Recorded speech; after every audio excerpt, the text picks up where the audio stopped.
we can give whenever you're ready. Yeah. Let's do it. Okay. Welcome, everyone. I would like to call the September 2025 Parks and Recreation Board meeting to order. Before we move on to the agenda items, I'd like to acknowledge our hybrid meeting format. Board meetings and the public can now join in person or via Teams. We will now take roll call. Please say here when I call your name and position number. Position 1, Laura Borner. Here. Position 2, Malia Caracoglia. Here. And I apologize, I can't see the room very well, but position 3, Nicholas Borer. No. Position 4, Sheila Bricey. Yes. Position 5, Manny Ocampo. Here. Position 6, Maggie Catlin. Absent. Position 7, me, I am here. And then position 8, Sanvi. No. And position 9, Reina. No. Okay. In addition, the following city staff are in attendance. Parks and Recreation Director Nick Stroop, I heard your voice. I'm here. All right. And Recreation and Community Events Coordinator Blaine Land. Here. And Parks and Recreation Administrative Coordinator Tanisha Tadme. And is there anyone else in the room? We do have, we will have public comment. Oh, and Kai. Yes. Kai, do you Hi, want Patneaude here.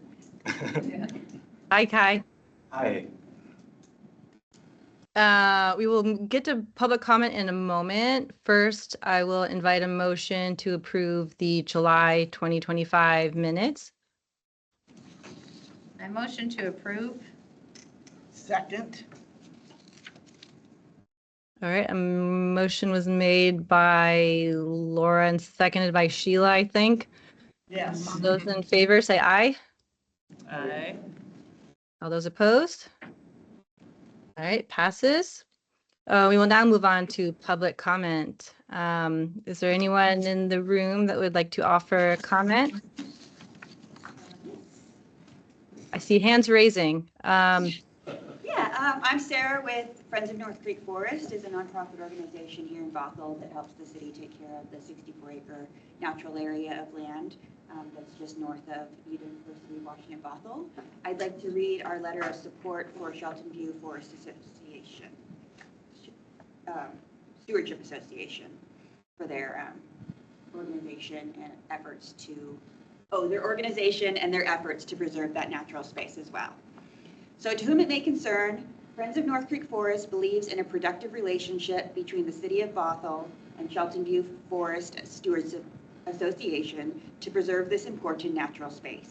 With support of community volunteers, Shelton View Forest Stewards Association has upheld their strong commitment to provide support, expertise, and community outreach for the ongoing care and love of Shelton View Forest. The FSA has demonstrated success in protecting this valuable natural resource by removing trash, maintaining trails, leading educational walks, hosting a free community library, engaging the community in novel and festive ways, and always finding and highlighting unique forest attributes. Without them, Shelton View Forest would not be the same, and it is thanks to them that Bothell has a safe and beautiful forest to enjoy outdoor spaces. As Bothell grows and our society changes, the acquisition of Shelton View Forest for outdoor recreation will ensure a healthy quality of life for the people in Bothell and beyond. Preservation of Shelton View Forest will help maintain adequate habitat for woodland species. The Swamp Creek corridor connects Shelton View Forest to the Sammamish River, which connects to North Creek, and in turn, North Creek Forest. The Sammamish River also connects to Lake Washington, which leads to St. Edward State Park. We see Shelton View Forest contributing to health of our urban forest ecosystem. In contrast to North Creek Forest, which is located adjacent to I-405, Shelton View Forest is isolated from roadway noise, making it a suitable habitat for species not tolerant of continuous disturbance. Protection of open spaces can also provide jobs. In our partnership with the City of Bothell, depending on available funding, we've had staff with titles such as Executive Director, Education Manager, and Stewardship Coordinator, as well as providing paid interns for high school and college students. Thank you for your commitment to a safe and healthy future for the residents of Bothell.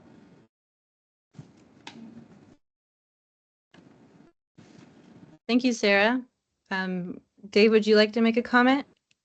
Yeah, I'm David Bain, and I'll be speaking for the Shelton View Forest Stewardship Association. And I'd like to thank Kai for the excellent work he's done so far on the trust land transfer proposal, and thank Friends of North Creek Forest for their letter. We've been able to round up over 100 letters from the community, and I'll check with Kai to make sure all those made them to him. But you know, we also see Sustainamania coming up in a little over a week, and I'm kind of hoping we can get enough more letters there that we can put. We got hundreds of letters of community support when we submit the proposal at the end of the month. So yeah, we're continuing to do work taking care of Shelton View Forest, and we're looking to tie in better to the schools there. So together with Friends of North Creek Forest, we've done some education programs for Shelton View elementary students, and we're hoping to expand that to Frank Love students this year as well, since they're within walking distance. It's going to be a bit of a challenge walking across 228th. Distance is not going to be a problem for them. Yeah, and yeah, I think Kai and I will be doing some back and forth to try to perfect our application. And I talked to the Tulalip tribes today, so I need to talk to Kai about that so we can incorporate their suggestions into the proposal. And hopefully we'll get the best proposal in that we can. Thanks.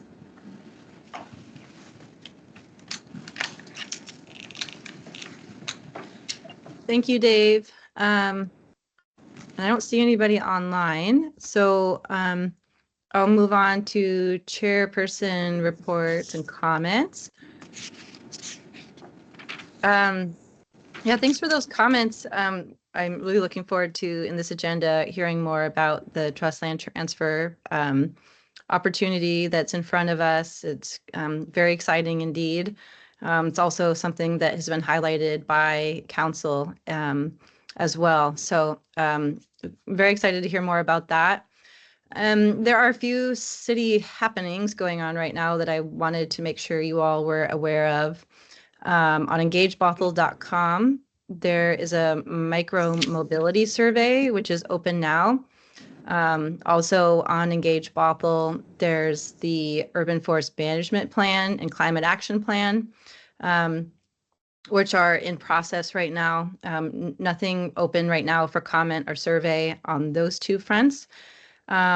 Also, there is a Stormwater Master Plan open house, and it looks like that one is open just until September 12th, which is tomorrow. So that one's quite timely. And then the other thing I wanted to circle back to was our update to council. We work to every quarter give an update to council to share what we've been up to. It's been more than a quarter this time around. At our meeting in July, we decided that we would sort of table our update to them while they were on their August recess. So I'm bringing that back.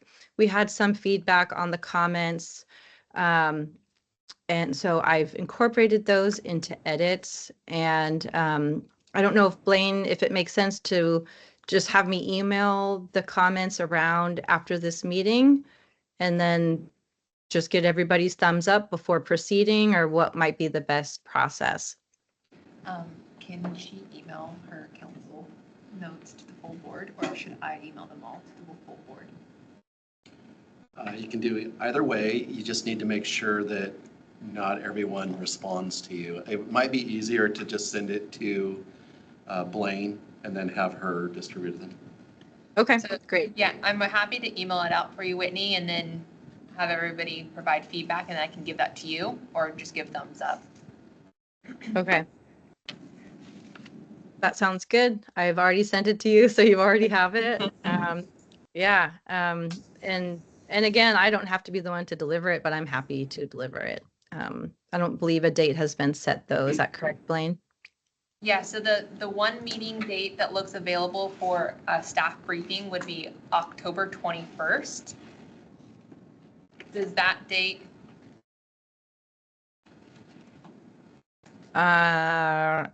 Yeah, I'm around.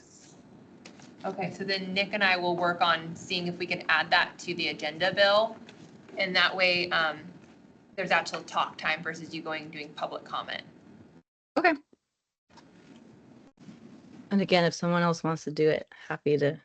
And if Sure. more than Whitney wants to attend too, Mhm. everybody is willing to come and speak or present.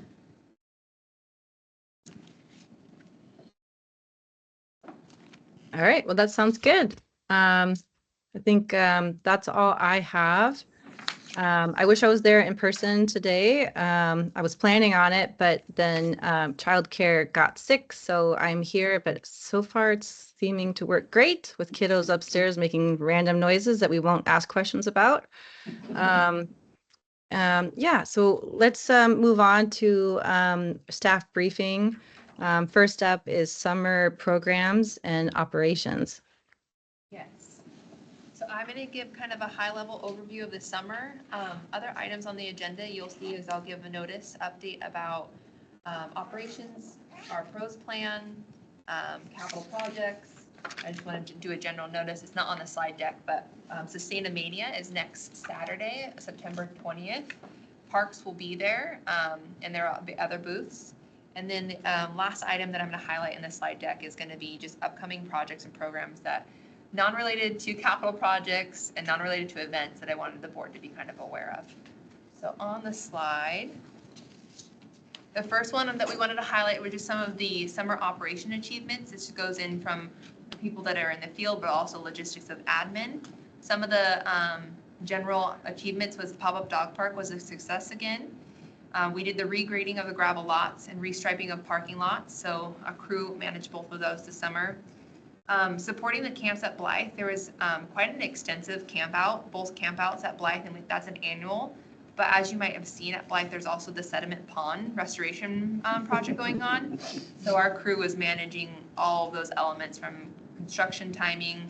And when I say our crew, also Shelby had an instrumental role in working with the contractor for that said project, because it is a public works project, to navigate all the camps. So huge kudos to the administrative side on that point. And I also like to say on that camps, like you think about the numbers and how many buses come in with construction equipment, like the map. So we had to create to make sure the parents and the bus, it was just a fun feat. So Shelby and Tanisha tackled that one. We had seasonal employees from the operation standpoint. Every year there are seasonals that join our team, and we had a great, robust team this year. Most of the seasonals, both from admin and operations, have left and on to their next either career path or college. We have a couple more seasonals still with us, which is awesome. Then the purchase of Moby mats. So for some of the board members that got to attend our events, more of the movies in the park, we purchased this year. They are ADA accessible pathways. So they're temporary pathways that we can deploy on grass, on sand, on rock or gravel to allow anybody that needs support in getting to a more difficult turf or area. And those were really a good success. We learned some things. The grass is still hard, weight bearing, kind of going through that grass, because grass just kind of seeps down, but it was a great test, and we're glad to have those on board. So you might see those at future programs and events as we work to see how we can deploy that. And then just kind of high level notes of this summer, pulling from our inventory of Perfect Mind. So field management and rentals. So Tanisha could maybe give you a little bit more insight, but we kind of were pulling in how much are the fields used during the summer. And so there's over 408 reservations in the fields during June to current day right now. And what that means is crew is constantly working on field operations of, just general cleanliness, field aesthetic, working with all of those reservations to make sure, one, the lightings are on or the right posts are out. So it kind of gives you a good insight of how heavy lift the summer is from fields. And when I say fields, it's not just North Creek, it's also Doug Allen and Cedar Grove. And then we also have some pop-ups at SciPec. So varied reservations. And the other number to contribute to is the picnic shelter rentals. So we had 200 this summer. And administrative wise, that's a great lift. We had our seasonals. We also have Tanisha and Shelby that manage that capacity, but 200 isn't big when you only have about 2.5 months that are really used in that. So those are just some operational achievements to highlight. Any questions on these items or any other items that might have come to your thoughts on operations standpoint? Blaine, not Blythe. Blaine, I'm really curious, we don't have very many picnic shelters. Blythe is why I thought of it because that's, one of the main ones along with Cedar Grove.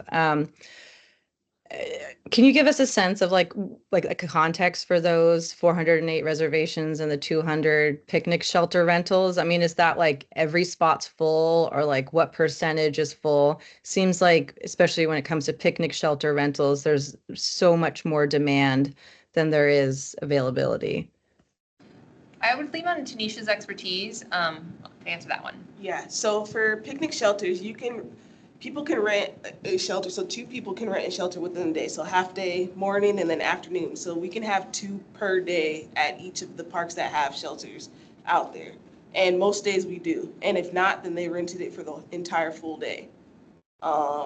Every weekend has been booked since June till now. For each of the shelters. Some of them, sometimes Centennial isn't as used because there's no playground. I've also kind of pushed people towards STIPEC. So that's not even in that number because STIPEC is just first come, first serve. So we're way over 200 if we wanted to add the kind of STIPEC informal use. And then as far as the field reservations, so we had basically 408 times that the fields were booked between camps during the day with Skyhawks camp, and then we got the Kids Love Soccer. We added another soccer camp out at Doug Allen for the first time, and then in the evenings we got all the practices for Little League. So we got your baseball groups out there. So the field has been used sun up to sundown, and then after, and we got some adult groups sometimes till 11 p.m. at North Creek Sports Fields. Ooh. Doing cricket. Tanisha, do you rent the shelter at Centennial Park too? Yes. And one number we didn't get to add in here, and I apologize, Tanisha, we all did launch the North Creek Schoolhouse this year. Yes. And I didn't pull those numbers, I apologize, and I can get back to that, but. Yeah, so the schoolhouse has been being used. I think we've had at least 10 of those, 10 rentals on the schoolhouse. We have an upcoming big one for a wedding next month, which is pretty cool. And then coming up At Centennial? at Centennial, yeah. There's going to be a wedding, and then there's going to be a class that's going to be once a week for 8 weeks. So some students, about 15 to 20 students will be using that once a week for 8 weeks coming up. And the other item, Winnie, that I like to note, and for the full board, is these are just those 2 items. Tanisha and Shelby also have to service the rentals of Park of Bothell Landing or any other third-party event. So we have over 60 third-party events. And so in this summer, they're having to, work on the amphitheater, or if it is STIPEC, or move them over to Blythe, or finding different locations. Some of the locations aren't parks that we have to oversee, so that could be like City Hall Plaza or Main Street. So beyond just those 2, Tanisha and Shelby also manage about, I would say, 35 summer third-party events in the spaces beyond just fields or parks and open spaces. Yeah, it's amazing. Yeah, so those are some fun numbers. Any other questions on operations? Talking about managing spaces, when will that space down there in the corner, it's been worked on like all summer long at different levels, is that? Well, EFG, the pop-up. Yeah. So that's managed by our economic development team, and they're in the phases of just, building up the pop shops, building up the food truck areas. So I anticipate probably within the next 6 to 8 months, you'll see it fully refurbished. How long? But then you also have to think there's an element of management of the activation. So they think there's going to be different phases with it. I know she's is working on a really good informational boards that will go out to the public to say, why are we doing this? What does the cleanup look like? What will the activation look like? And other elements. But for all the information on, and we call it Lot EFG. Some people call it the Pop Shop Corner. Yeah. Go to Economic Development on their website, and that's the best resource. Parks has little to do with that one. I think maybe the restrooms sometimes, but yeah.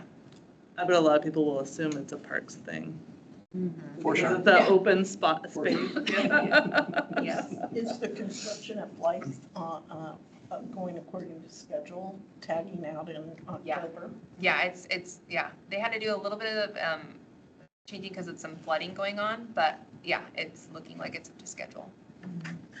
Quick question, I don't know if this is operations, but the master gardener presentation that we had about Centennial Park, whatever happened? I'll let Nick speak to that one. Yeah, so we continue to meet with the group. They had actually produced an MOA, so a memorandum of agreement. We did some review of that, and we didn't really feel comfortable with it in that we really feel like there needs to be more of a formal agreement because of the amount of space they're going to be using and the property that exists up there. So they're currently in the process of putting together an interlocal agreement through WSU, and once they get that, we'll get it for legal review and continue to move forward. Awesome. What's the site of that? Centennial Park. So I'm going to hop over just to summer programs and events. We recapped it with showing numbers this time.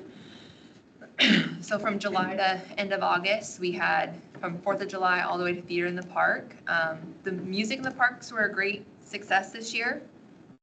I will say our last music in the park, for those that got to attend, we're probably pushing like 2,000 up. The band was really great success, but you learn the pain points of such a desirable performance. I really appreciate Nick and the team being there because our parking filled up by 5 o'clock and the show didn't even start till 7. So it was great to see that outpour of community. We have photos of that as well, so you can just see the magnitude of that space being utilized. But music in the park was a great success. Movies in the park was a great success and a learning opportunity. The learning curves are just the weather wasn't on our side. On one of the nights we had to cancel the rain. You can't host movies out in the rain. Many of reasons. The other Fitting for the area though. yes. And then the catch also to the rain is when you have to reschedule with such a vendor, when that vendor has other gigs, you have to schedule it for the next year. You can't just schedule it for the next weekend.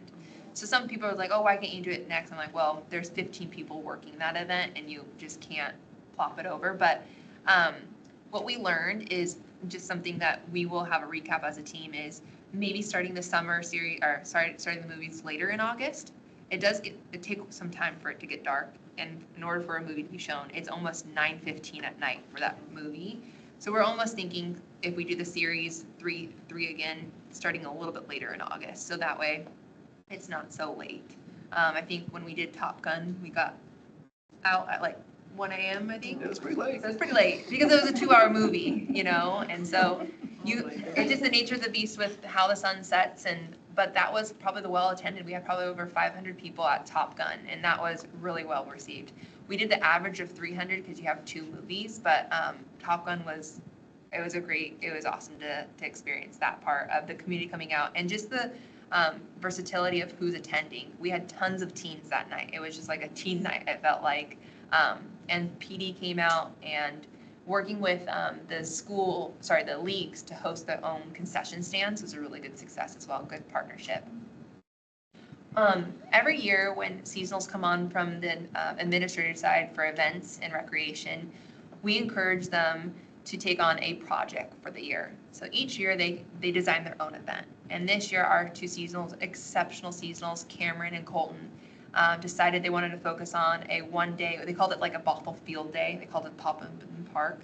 And this was on August 13th. And it was just such an amazing experience, one, seeing them create it, but also the attendance. So they had water activities and balloon artists and giant games, and then you had Kona ice, and then you had chalk and bubble, and this whole circle throughout Park of Bothell Landing, whether you knew about it or not, you just were captivated by the experiences. So we give huge kudos to our seasonals this year, and it was something that we'll bring back next year, the template that they provided. So really well received in the community. Kids concerts were a success. Again, we had this one we were able to reschedule. We had to cancel one day due to rain, but we were able to host both of them. Again, the community, I would say the feedback is thank you so much, really well received, and just continue down them. I will say this year is super, super hot. I mean, just the noontime concerts, it's a sweet spot because we do provide refreshments and food, but it's just so warm. So we always have to be cognizant as we program next year is what time is going to be best suitable for the youngins when they're coming out in that amphitheater area. And then we end every year with Theater in the Park. And it was, again, a great showcase. Whitney, you got to attend, so if you had any special words, it was a really great, whimsical experience.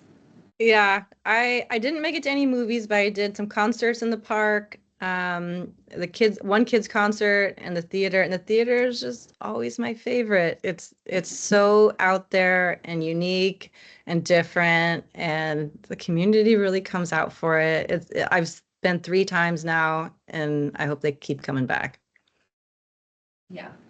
They were, I mean, the company does come all the way from Olympia, and they kind of rove through the tour of Washington. So, and then in addition to these, we also want to just highlight, we did have the open houses for the skate park, paddle workshops, and then we also hosted workshops that were, they were more of an invitation workshops for the kickoff of the pros plan, which were really well received, really well attended, really grateful for that. Did you have any notes on either of those workshops? Yeah, again, I would say that they were really well attended. I think the feedback that we received from those was really, really good for us to hear as staff, but also as our consultants are working on these various plans. We're really excited about both of these. The skate park is sort of kicked off. They've already raised $2 million, which is quite amazing.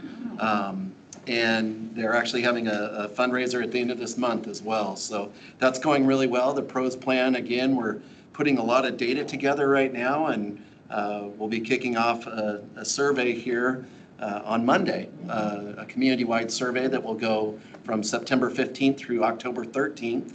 And then shortly after that, we'll be doing some open house, and we'll also be doing a number of pop-ups at various events like Sustainamania and many other events. So we're going to the library, we're going to the UW Cascadia campus, we're going to various different things in the next month or so. So yeah, both are going really well. Yeah, awesome. Yeah. Yeah, I kind of, I don't know if now is an appropriate time or if later is an appropriate time, but I just wanted to open up the floor for feedback on summer events. I'm sure that board members have participated in a lot of these or attended. So now or later would be fantastic. Yeah, open, yeah. Right now it's totally fine, yeah. I was able to attend a couple of the concerts, and the feedback that I consistently got, not only at the concerts, but in the neighborhood as well, was we want more. 3 was not enough. I wanted to have more. I know that's budget dependent, and scheduling is always difficult, but I think the general feeling was that these were so successful, and some people missed one and they thought, you know, they missed the last one and they'd like to have had one more opportunity. So very successful program, and congratulations, it's great. Thank you. I attended one in where they had the bubble for the kids in the downtown. I stood there, those kids loved that. It was so fun, so. Yeah, the bubble machine. We got our money's worth with that one. I think you had to wait in line for 4 hours for that bubble machine. Oh my God. Yes.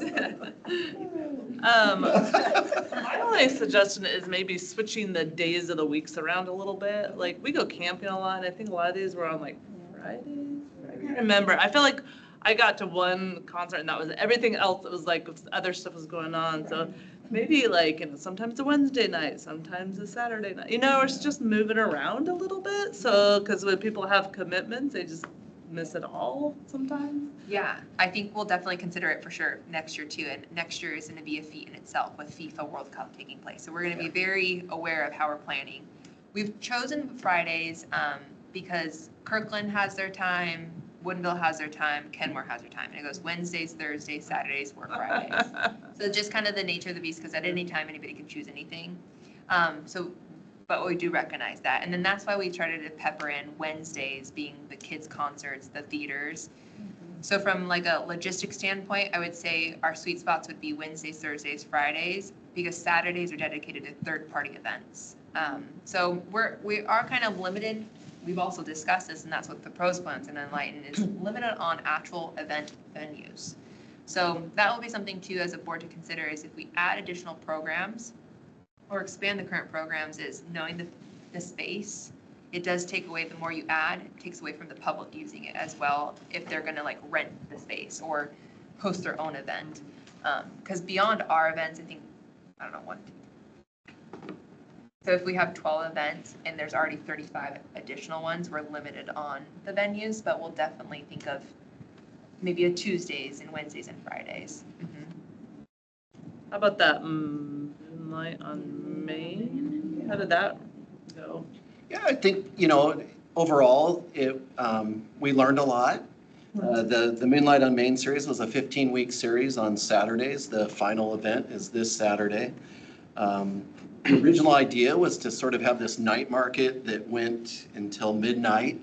What we learned pretty quickly was Bothell doesn't have a community that likes to be out much later than 10, to be honest with you. All those old people, 10. We had very sparse attendance, on a number of those. But we also had some really good events, some really good entertainers.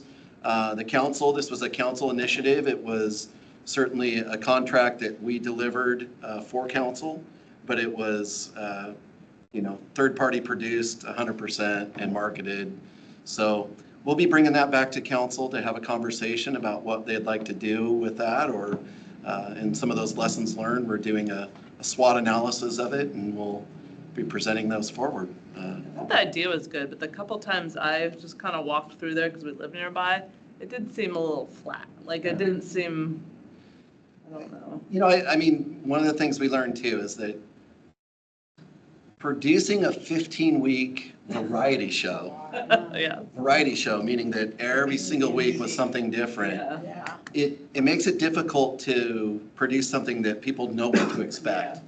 So when they show up, like when they come to Music in the Park, they know they're going to be there for a concert. They know they're going to be there for 90 minutes. They know, they know exactly what they're doing.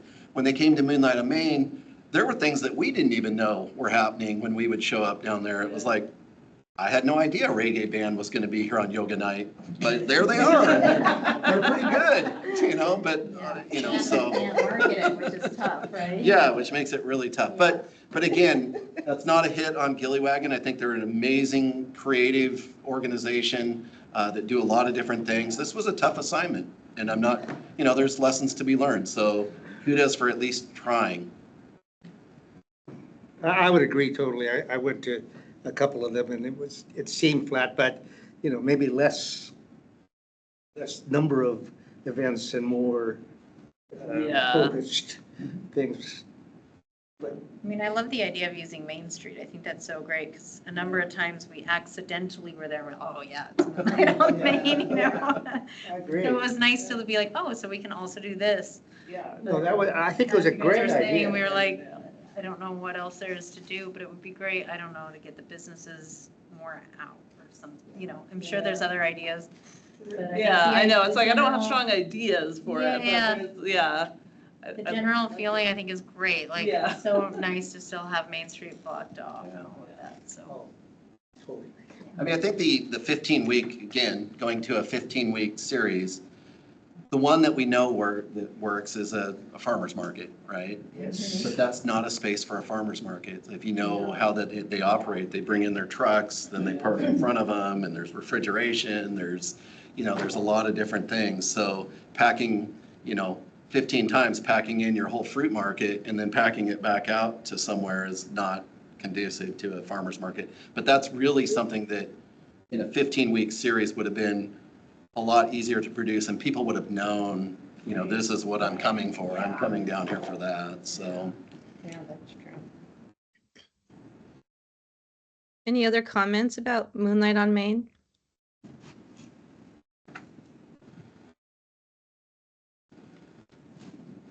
I actually would like to add one other thing.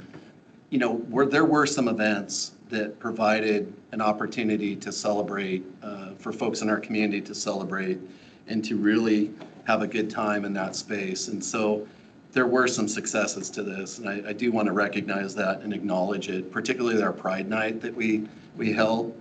There was a lot of people in our community that really appreciated that. The comments were like, this was the first time I really felt safe in a space that was out in the public, you know, and I really appreciated the city, you know, so. Did we do a Denali event this year? Denali? Diwali. It's still coming in. It comes up, yeah, it's coming up, so. I would love to hear what you guys end up thinking about the whole thing. 'Cause it brings up so many good points like that. I think that maybe we didn't see. I mean, I didn't go to all 15 events for sure, but it would be great as we proceed with other stuff and supporting other things to know like what was a success and what wasn't. Yeah, I definitely can bring that SWOT analysis back to you as well. So we're working on that. The series isn't over yet, so I want to finish that up. And then we're trying to figure out where council wants to go with it. But I can bring that back and certainly have that conversation with you. Yeah, I would really love to see the analysis. I didn't make it out to too many of those, but I did make it to the Pride Night. And it was a unique, different themes that they looked at. So that was kind of refreshing. But attendance just seemed like it wasn't really there. And I talked to other people who had been to more of them and said attendance still wasn't very strong. And I'm also curious to know, parks sort of took their events and removed them from Main Street this year in order for Gillywagon to have their events on Saturdays there. And I'm curious to know, like, how did that work? If the Saturday events weren't happening, would parks move back into Main Street? Next year, there's like World Cup stuff happening, and I've heard feedback from council that they want to use Main Street as a way to like set up big screens and things like that to have watch parties. What's the future look like? Yeah, those are all great questions. I can certainly bring that back to you. As far as World Cup goes, yeah, it's still to be determined. We're not, we're not a designated FIFA celebration area.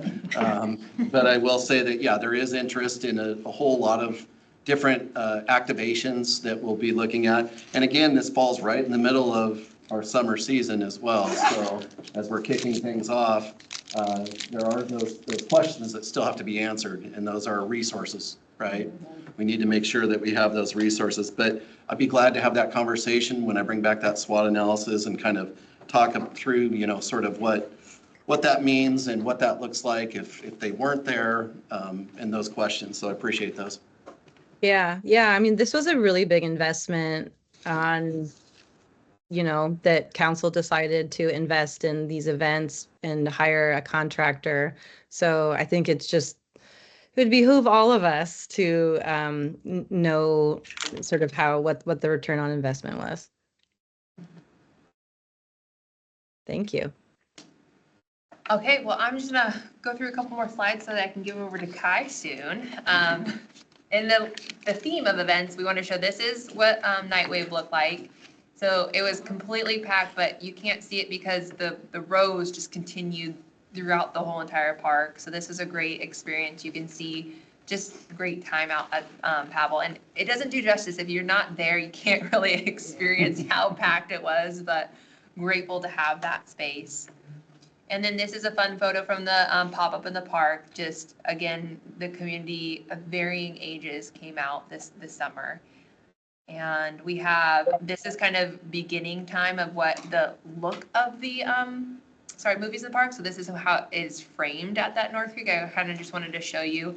What I didn't capture is all the vendors behind. This is like maybe 30 minutes of waiting, but the show didn't start till 9. So people get there and they picnic and they hang out. But we would have ice cream and concessions, and we had police come out and just fun interactions that you didn't get to see behind. All the photos, though, I will say, if you're ever interested, our social pages have everything kind of listed for the summer. This is kind of a fun interaction of what a kids concert looked like. Again, on a hot day, we're grateful we had that band shell because it provided shading and the families would continue to crowd in. Unfortunately, if you see where this lady with the hat is, there was a couple rows behind her and they were right in the heat. So it is a variable of not having shade down there.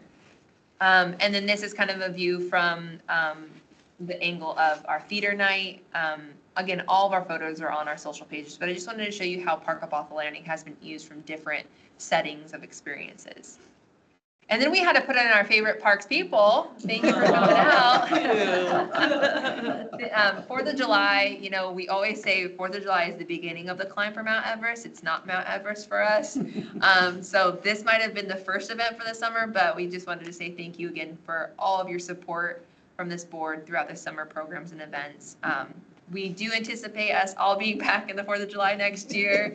I think we have to go huge. We gotta go bigger, yeah, now that we know what we can achieve, right? So I'm gonna kind of switch over to capital projects and give an update on capital projects, so where we're at.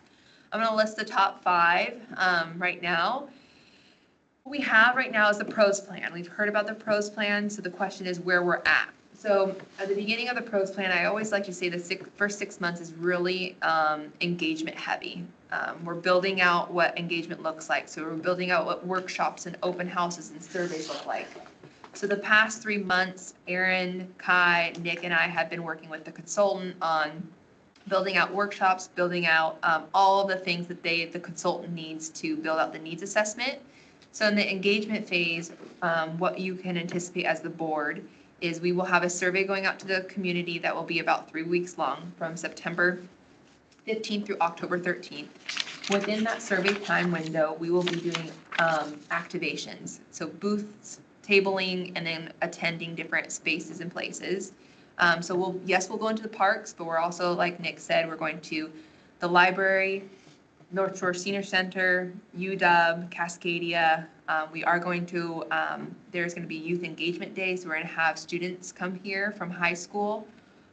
We're also going to go into the different parks, so there's variant demographics. Another thing is we're also doing King and Snohomish County, so we want to make sure that we're getting up into the Snohomish County parks as much as we're doing the King County parks. Kai has been instrumental. I want to give applaud to Kai. Thank you so much. He mapped out everything really for us. He has reached out to numerous stakeholders to see how can we collaborate, how can we partner. Kai has been at the forefront of supporting the engagement side. So with Aaron and I and Kai, we will be going out and doing those tablings together, but instrumental in mapping out who we can activate with.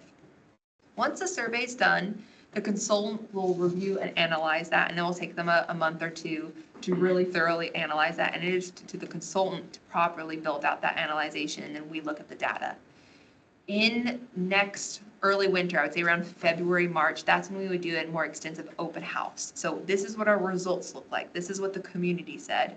So for the board standpoint, we just wanted to let you know we're going to continue to give you updates. I won't have analytics to provide from the survey until, I would like to say, Q1 of 2026, which is January to March. I would like to say that's the time window. From the board standpoint, we always encourage share about the survey. Mm-hmm. You're going to see the signs in the parks. You're going to see the promotion from us.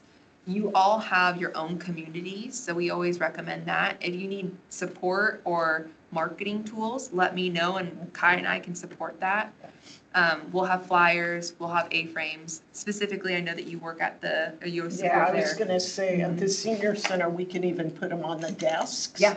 A flyer and our plastic things, and that would be great for the survey, because I think that would be probably the best, and we can talk about. It sounds like you already have a meeting, so I let the leadership team know that we want to make sure. And we can totally send you a copy too. Yeah. We're going to be at the Health Action Fair, I believe that's what it's called, and we'll table there, but we'll bring additional collateral. Okay. So yeah, we just want to make sure the board knows is if you have curiosity of the engagement, a curiosity what the pros plan is, or what did the former pros plan look like. We also have a project page on our website. So if you went into, bothell.gov, our parks page, all of the information that one would need to know condensed down is on there. It says follow pros plan. So for right now, there's no action item. It's just involvement item. There will be an action item eventually. You will be reviewing the needs assessment. You will be providing additional feedback to us and the consultant. Typically, we'll go through us and then we'll provide that to the consultant. But at this point, we just wanted to let you know from the engagement standpoint. And then moving to the next project, we're still in that design phase for Park of Bothell Landing. So with Park of Bothell Landing, we still have just potentially one more iteration of the skate park that needs to be kind of finalized. I don't know if that's going to be a workshop or an open house. The consultant is working heavily with Aaron on just finalizing what the designs look like. You have all seen the design concepts. Not much is deterred other than when you go into the finite details of ecological studies and site analysis, they have to move different things.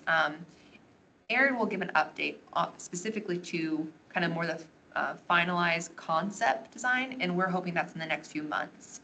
Would you say maybe in December, January? Yeah, and I would also say that we actually had an opportunity a couple of weeks ago to go down to Black Diamond and see Grindline's newest skate park.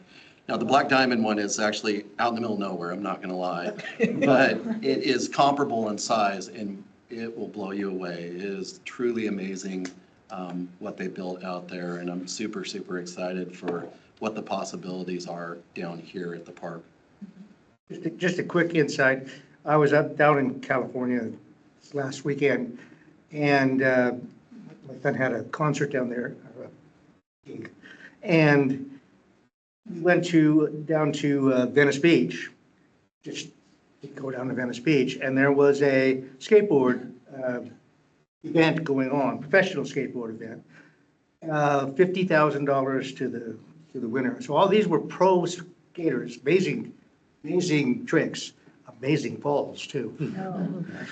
But nobody got hurt. But one of the things that impressed me about that, and it was about maybe 500 people were attending, and it was a 2 or 3 day event, so I'm not sure how many over the course of the whole event. But one of the things that struck me was the actual skateboard part of that competition. And this is professional, sponsored by Red Bull. Well, they're big. It had 2 ramps and a couple of apparatus, but the footprint of that event was pretty small. So it really struck me as I always envisioned it being a massive thing, and it was not. Well, we've been working with some professional skaters as well, and so I would say that we believe that this will be a competitive skate park. It will also be a skate park where you can learn to skate, and you can move your way up into the more advanced stuff. But there will be opportunity to hold professional level competitions at this facility. Maggie was able to attend one of the. I don't know, Sheila, if you were there, but I believe it was Maggie though. The open house we had, or the workshop that we had earlier this summer, and just the enthusiasm that's in that setting. They are all very excited, but the programming that they discuss, it's very much in line with what you're saying, Manny.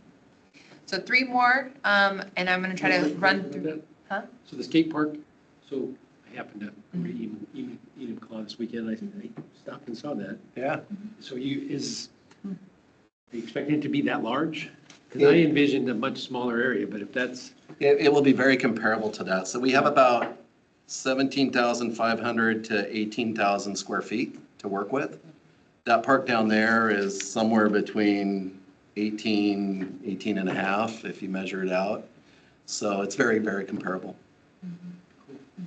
It'll be great then. Really fun place for teens to hang out. I don't know if I have the video, but I'm more than happy to get it from the subconsultant, the video that they provided at the workshop. Yeah. Which shows you the schematic of, or the in-depth 3D model of what that skate park, our skate park concept looked like. I do have one other item to add to the park at Bothell Landing. So, we've been going through the design, and we are at 100% schematic design right now. So we're getting ready to do the page turn. It's about 30% of the total design. But But last night, we actually had a public hearing at the Landmark Preservation Board because one of the ideas that the community has generated is possibly replacing the Lytle House. So the public hearing last night was to obtain a certificate of appropriateness for the removal of the Dr. Elmer Lytle House, meaning demolition of it eventually, and we were granted that last night. So we now have a green light to continue to further design what a community space might look like down there in a new building. Very good. The Cedar Grove Inclusive Playground, it is in contracting and further design. I haven't got to work with Erin too much right now in that phase. It's a lot of site analysis that's going on. But everything that you have all seen is still in motion.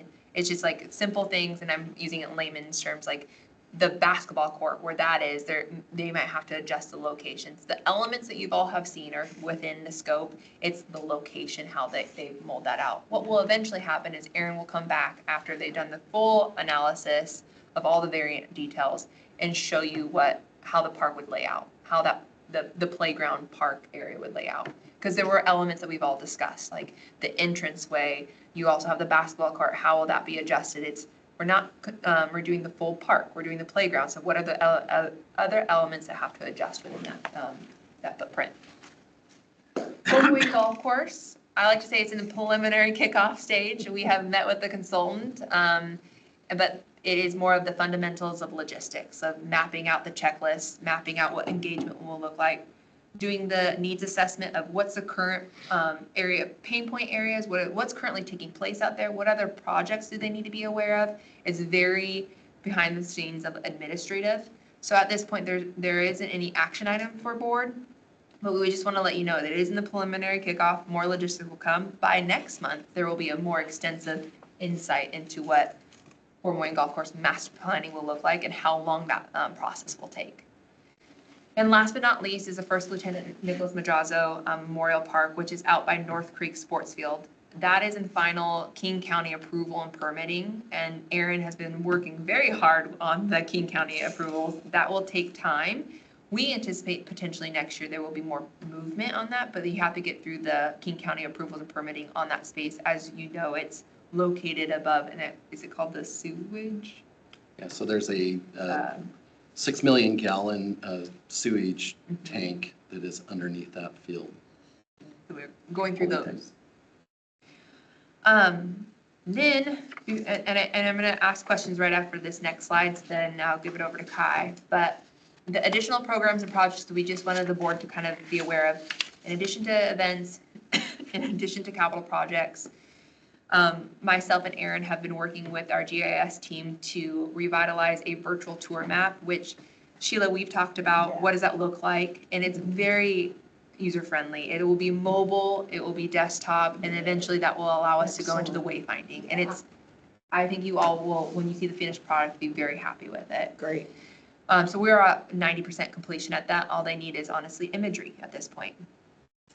We are doing revision and creation of event sponsorship. So we've all talked about sponsorship. How we will tier this out is we will focus on event sponsorship and then any other large items such as we've all discussed capital projects or other areas that will come down. But the main focus for any sponsorship dollars coming in will be event sponsorship. Community outreach will be taking place pretty soon for Arbor Day. Arbor Day this year is October 4th at Blythe Park from 10 a.m. to 12. Board is more than welcome to come and support. I will also email you those details. But October 4th, 10 a.m. to 12 p.m. at Blythe Park. We will be providing Arbor Day, but we'll also be having the pros plan present during that activity. Community outreach for arts grants. As you know, the arts and tourism is within the parks department. We have 2 murals out in the parks right now, interactive installment murals that they're art grant recipients. One is at Bothell Landing and one is at Fort Wayne Golf Course. And then we also have 2 more art grant recipient projects taking place. One will be a life-size sculpture that is, we weren't releasing what it is. Danae is working with that sculpture artist, but it will be in a park. And he wants it to be, the discussion that I'm understanding is kind of a whimsical, but also a pop-up that comes in a live installment that you find out day of. And then the other art grant recipient has a art festival taking place this Saturday at Bothell Library. So we wanted to let you know Danae has been working on that side. From an operations standpoint, we are moving in from fall to winter, so it's winterization needs for operations. So they'll be adjusting, all the things that take place in fall and winter. And then other programs, we do have, again, Trick or Treat on Main Street that we were planning for. It's only a month and a half away, along with winter programs.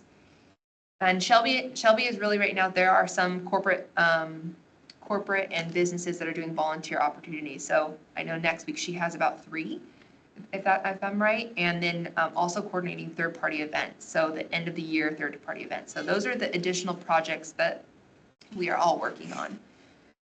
That was very long-winded. Any questions from capital projects or these? And then I'm going to give it over to Kai. Yeah. Very quickly, I need to get on the soapbox one more time. One thing, I'm short, so anything, All of these projects sound great, and this board has been working on them for quite a while. We've asked the community so many times, and thank goodness they've always responded, and they will continue to respond, I'm sure, as we flesh out some of these projects. And we all know how laborious and time-consuming the process is, Initial feedback, then you go back, and then you design, preliminary design, and then fun. And I would like us to, as a board, have a real general picture, because obviously these things don't all happen at one time. They are kind of, happen over time. But I'd like us to keep in mind that from a funding standpoint, we've all talked about one of the ways that we might fund some of these projects is a park bond or a park levy. And in that regard, having some experience in that, as I think several of us have, that takes at least a year to put together a solid park bond effort involving the community, involving an independent committee.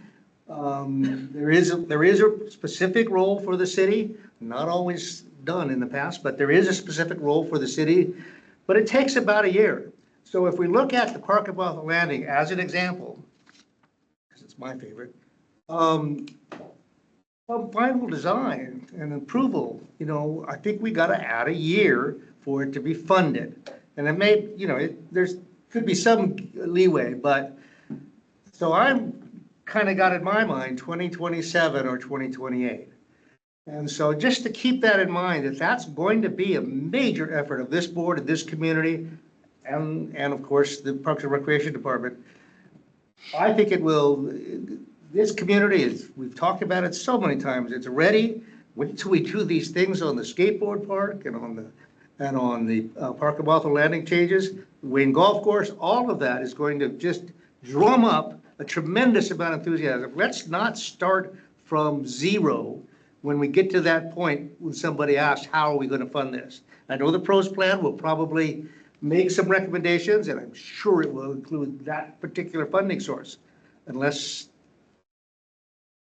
I'm unaware of something else, but a park district perhaps. But anyway, that's my soapbox. Let's plan for that in the future. I will say, just to comment on that, so that part of the pros plan is to look at what the community might be willing to support.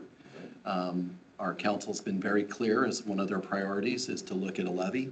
We do have a street levy that is on the November ballot that will help inform what our next steps are, but we've done a ton of preliminary work. So when we talk about a year out, we've done a lot of, I'll just say we've done a lot of work to this point, and it certainly is never our decision. We will bring forward whatever package council desires, and there'll be a good conversation about it. Absolutely. Thanks, Nick. All right, Kai, I'm super excited to have Kai here today. Kai is our Parks Planning and Capital Projects Assistant, and Kai's going to give you a presentation on the Trust Land Transfer Grant application. Yes. Let's see.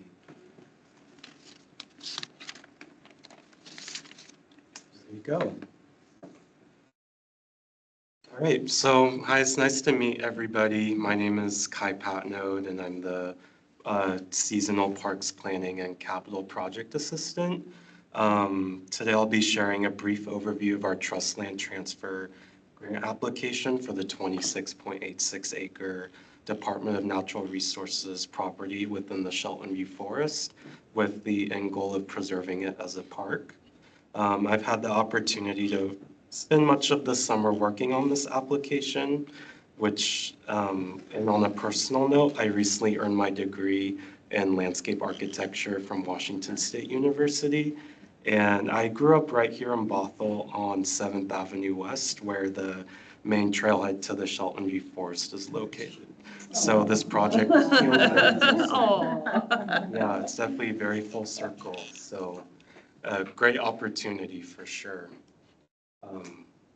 So this presentation, will provide a brief overview of the Shelton View Forest, outline the trust land transfer application, and explain why this process is important.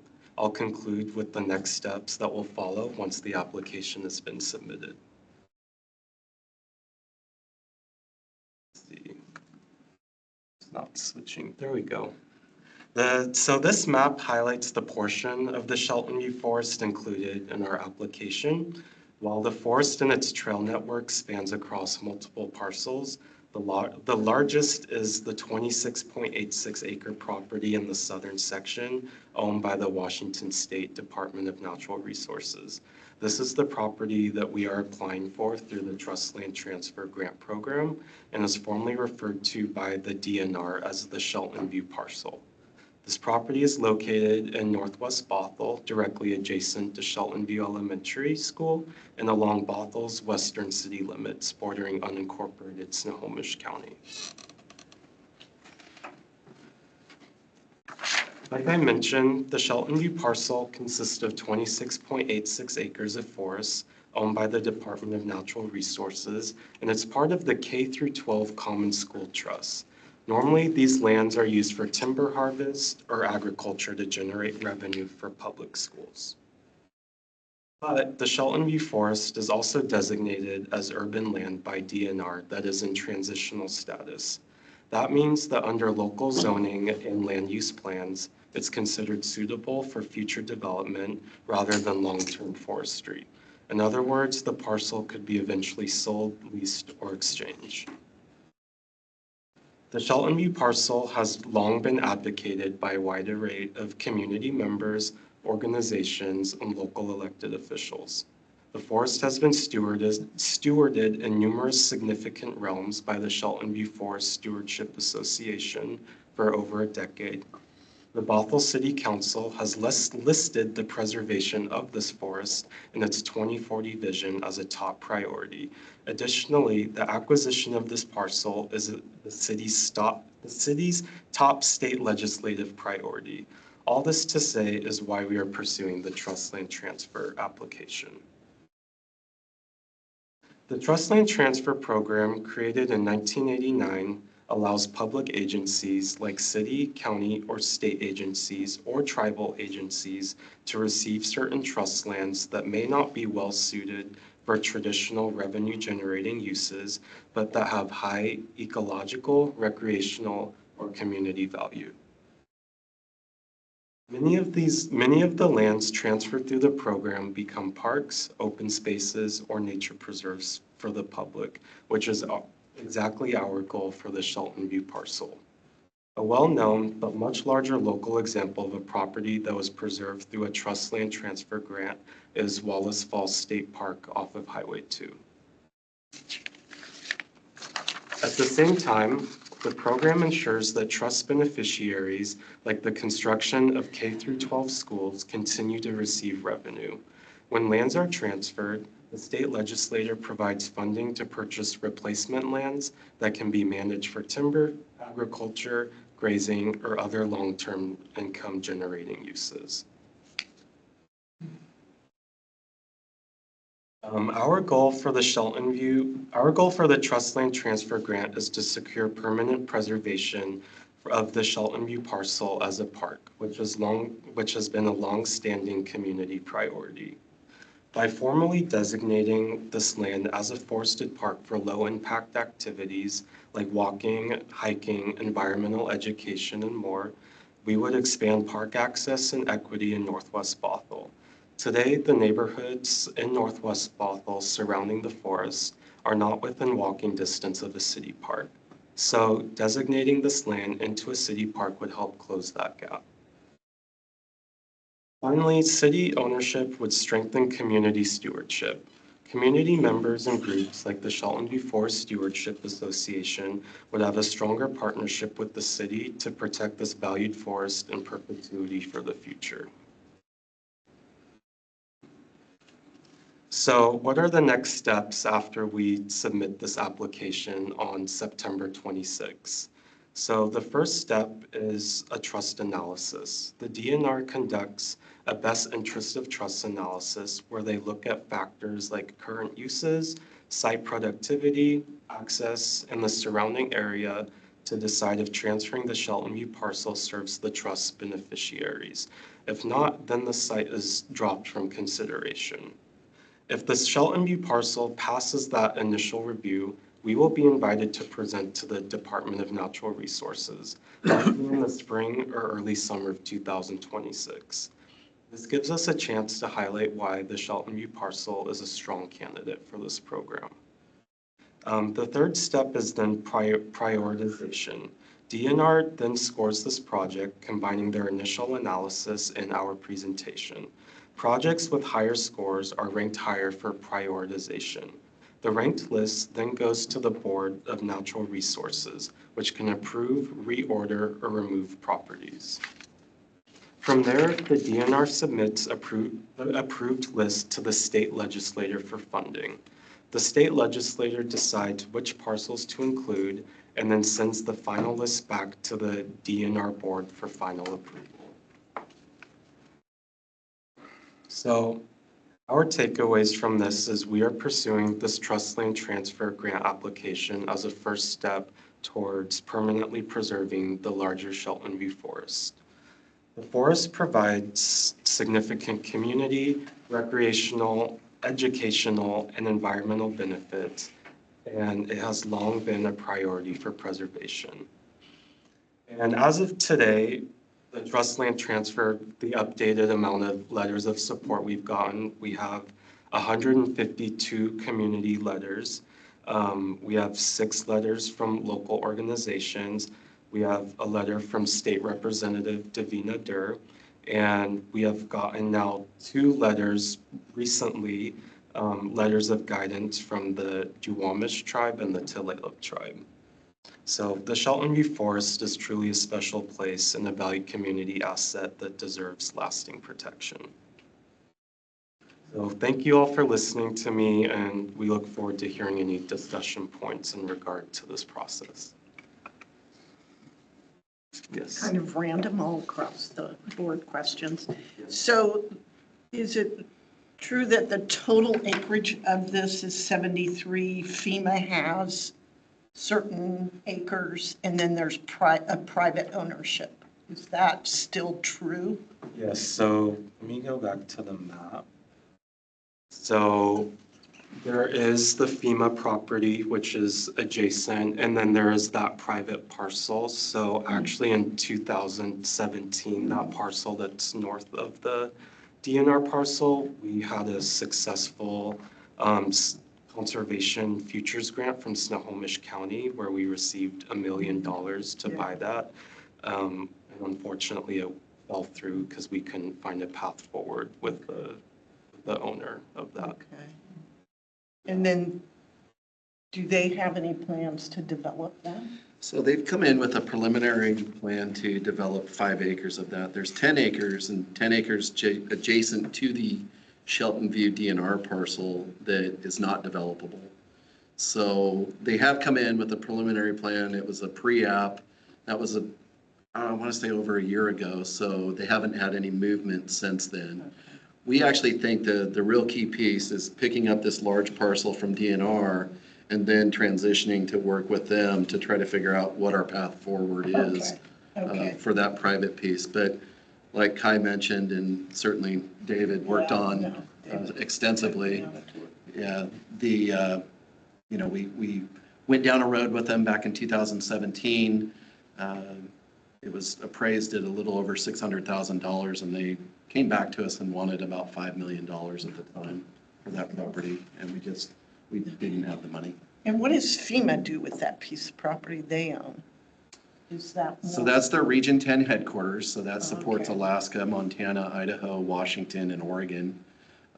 There's also a military installation that is just right behind our fire station there. Mhm. So the fire station's up in the blue there, and then right behind that, there's a military communications site that is right there. Okay. It's all federal government land. Okay. The trails that are in there, because I have hiked in there, they go through that private property, is that correct? They do. Right, yeah, there's no like, you can't tell where the There's a border. partial fence in there. Yeah, and that fences the property to between the elementary school and the, Okay. Yeah, that's over there. And I think the trail might even go into where the Canyon Ridge condominium property is too. It Okay, does, yeah. yeah, that's what I thought. I do want to just really quickly, again, acknowledge the efforts of David in particular. He's been working really closely with us and looking at sort of the grant that we've put together and really offering some really good feedback to help strengthen that grant. And then also just the efforts of getting the community energized. We have signage that's up in the actual forest right now that says, letters of support and here's how you do it. And, in a relatively short period of time, they held a meeting at McMiniman's, had 50 people show up, had a council member show up. We've received 152 letters of support. So that is really good. That bodes well. And I do want to acknowledge those efforts because they've been extensive and Thank you. very much appreciated. Have you involved the Trust for Public Lands either as a partner or as a resource at all? We have not engaged with TPL, so 'Cause they, as you know, Nick, they were very helpful in the Centennial Park acquisition. And, they do have some resources and contacts and particularly expertise in going through the myriad of state and city, county kind of things. And they do provide a lot of help. It might be worth contacting them to see if this is a project they could help you with. the strategy for us right now, and this has been sort of offered up by particularly our legislators, is like, we need you to be on a list. We need you to put in this grant so that we have a talking point. Even if you don't score, very well, we now have something that we can work with that is, we can start pushing forward. So it is that sort of first step. Everyone's aware that we're very interested in preserving this property. So even though it's in transitional status, this is that first really strong step. Absolutely, and that's the correct step to take. And that might be at that point, once you get that preliminary assessment or see where you're at, that might be a time for TPL to come in and take a role too. So will you see ahead of time how that's scored? Well, obviously you got to send in the first request and they're going to review it. Assuming you pass that and are able to present, are they going to give you criteria on how they're scoring, or is that blind? We already have the criteria, so. Yeah. So So we you target know, that? we know what the sort of scoring rubric is, and we know, where we think we can score well, and then there's some areas that are going to be a little more challenging. So at first glance, Yeah, where we know they're going to be a little pluses and- challenging because the facts just Yeah. aren't, they don't line up. Yeah. and those criteria, it's community support, public benefits, ecological values, community support, economic values, ecological values, public benefits, and tribal support and guidance. Sorry, it's a tongue twister. Do you have any numbers about, this is a hard one unless you have like a counter or something about how much use gets through, like at those trailheads, like we ever tried putting a person, those counters to see how many people come through there? Right? Oh, that you can't. It's not owned by the city. It is DNR land, and it Can't ask is DNR. trust land. So I think, we know that there's a fair amount of usage. You saw in the pictures, there's some well-developed sort of trails. Certainly the Shelton View Stewardship Association has been doing a lot of work up there, and they've done educational events. There is a fair amount of people on a daily basis that are using that area. Yeah, I just thought maybe that would be more like information to be like, we get, I think 100 users a day or whatever. I think the 150 letters of support already shows you the mass pull in for that area. I mean, that's a huge, from doing grants, I mean, I'm sure both David and Kai could attest, like, that's a large number just to get letters immediately like that.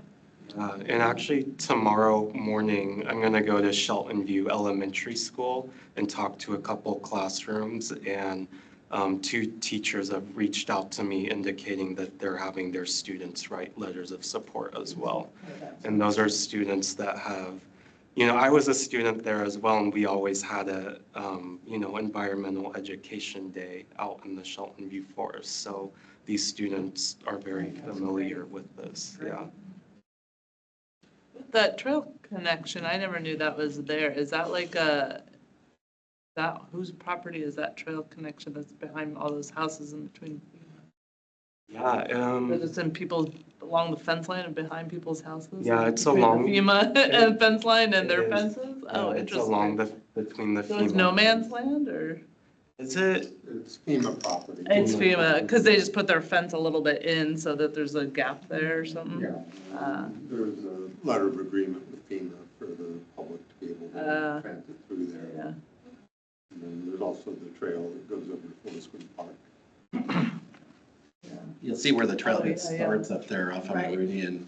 That is also DNR property. So there's a 7-acre piece there that is DNR property and is considered part of the Shelton View Forest as the community knows it.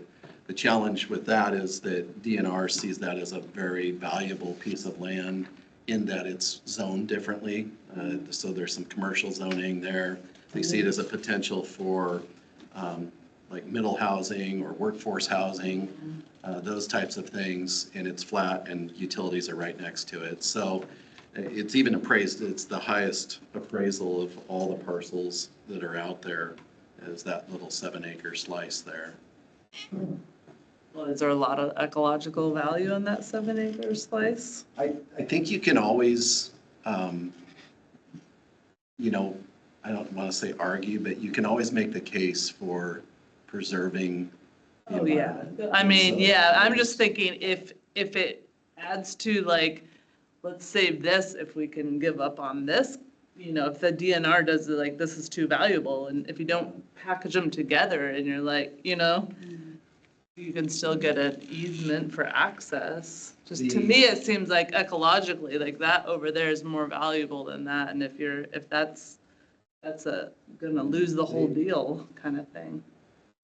They view them as separate parcels, DNR does. Yeah. And so DNR, again, they have to make the trust whole no matter what. So that's the challenge that we have is that you have to pay full market value for these parcels. That's what I mean, if they're separate, is it worth fighting for that little sliver if it's such a high value dollar amount for them? I'm wondering if. Well, right now, we're starting with the 26-acre piece. Oh, so you're not Yeah. even trying, you're That's not even incling that? We're not. But we Oh, are- I thought you were saying you No, were. but we have had conversations with them Okay. about what possibly that could be. Are there some trade-offs that we could do, not only with them, but with the county as well? So I think there's still a lot of work to be done there. We see that the key piece, though, is really trying to get this 26-acre piece, preserved. Yeah, I was thinking you were trying to do both at the same time, but. At some point, even if that is commercially developed, then, DNR does have responsibility. It's part of Yeah. their criteria, the economic return. But to negotiate or to submit that we maintain public access through that development Right. would be a big step as well. This is great. I just think it would add such an amazing park. So if there's anything the board can help with, if you are looking for more letters or anything else we can do. Is there somewhere online that people can just submit online, or do you like literally write a letter? We've been having people email either the Shelton View Forest email or my email or both, so. Okay, so go onto the Shelton View Forest webpage and you could do it, or like find an email there. I think you have some templates too, right? Yeah. Yeah, sorry to interrupt. I can't remember when it was at least a year ago. The board put together a draft letter for something that is totally escaping me right now, but it was basically supporting Shelton View Forest acquisition.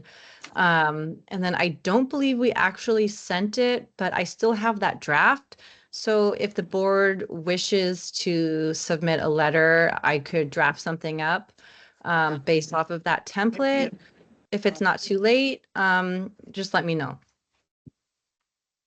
I would be in favor of that. Like a letter that's coming from the whole board board and as a unit. Yeah. Yeah, that's correct. It has language in it, if I recall, talking about a presentation that Hillary gave to the board, and not, of course, everybody who's on the board today was at that meeting back then. But I can adjust the language to support it and make it more accurate. Whitney, let me take a look at that and just ask around because we are the applicant. So, and you are considered city employees as board members. So you can certainly do it individually. And I think that might be the avenue you want to take. But let me check into that and I will get back to you and let you know if that would be appropriate. Okay, the other thing I can do is share or have Blaine share whatever is better logistically, that draft letter so that there's language that people could just reference in their own personal letters. I'd be happy to share that out and make that useful time. You know, and when you're doing personal letters, Kai mentioned the scoring criteria. So if you can tie your letters to those points as well as your own personal enthusiasm for doing both, I think would be more helpful than just saying, I love Shelton View Forest. You know, my friends love Shelton The View Forest. keywords. That's where that Those kind template of helps. letters will help us change the grant to saying we've received hundreds of letters from the community. Just Instead ask of well over ChatGPT to write whatever you it. say if it were going in today, but if you can, you know, if you have the expertise to talk about ecological value or, you know, something about educational value or economic value, then you can expand on that. That would be more helpful for us getting points in the grant.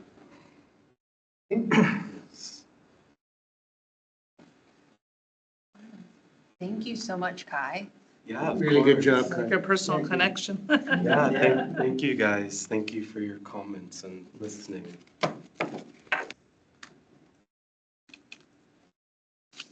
All right, thank you so much. Left on our agenda is just some time for subcommittee reports. So I'll just open it up if anyone has anything to share. Yeah, just on the Doug Allen, I still need to meet with you. Yeah, yeah. A couple more. I think it's good on the subcommittee reports in here, Whitney. Okay. All right, I'll invite a motion to adjourn then. I motion to adjourn. Second? All right, a motion was made by Laura, I believe, and seconded by Manny. All those in favor say aye. All right. Those opposed? Okay, thank you guys so much. We will see you again in October. Thank you, Whitney. Thank you. Bye.